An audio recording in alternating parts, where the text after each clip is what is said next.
Hello বন্ধুরা, তোমরা সবাই কেমন আছো? নতুন একটা ভিডিওতে তোমাদের সবাইকে স্বাগত। আজকে একটা রেসিপি করেছি, 4 পিস কাতলা মাছের পেটি, দাকা, লেজা মিলিয়ে ছিল। তা বৌমা বললো যে মামুনি এটা কী মাখা করবো? বললাম হ্যাঁ কর। তা ওইটা লঙ্কা পেঁয়াজ ভেজে ওটা ভর্তা করেছি। তো তোমাদেরকে দেখালাম কী কী দিলাম। লঙ্কা পেঁয়াজ দিয়ে মাখা হয়ে গেছে। কেমন হয়েছে তোমরা কমেন্টে জানিও।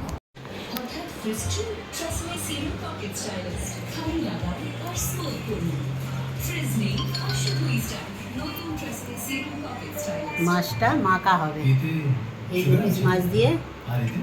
এইদিকে ছাড়ানো হচ্ছে কাতলা মাছের 4 পিস মাছ আছে, এটা দিয়ে পেঁয়াজ লঙ্কা ভাজা করে মাখা হবে। তো বন্ধুরা চলো তোমাদেরকে দেখাবো হয়ে গেলে। মাছটা ছাড়িয়ে নিই, কাঁটাগুলো বেছে নেব। আন্দাজ মতো নুন দিয়ে দেওয়া হচ্ছে। শুকনো লঙ্কাটা ভেজে নেওয়া হয়েছে।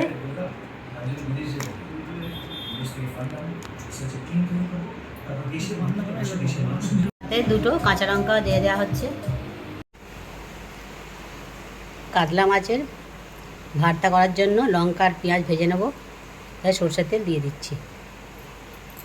গরম হয়ে গেছে, লঙ্কা আর পেঁয়াজটা দিয়ে দিচ্ছি। পেঁয়াজটা বেশি ভাজবো না, হালকা করে কাঁচা কাঁচা থাকতে নাড়িয়ে নেব।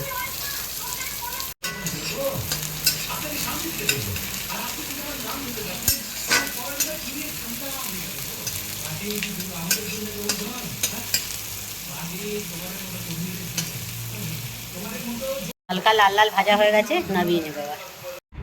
এবার মেখে নেবো এটা।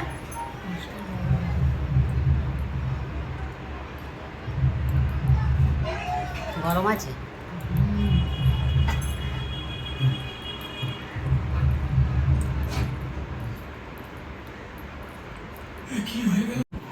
ভালো করে এটা মেখে নেওয়া হয়েছে।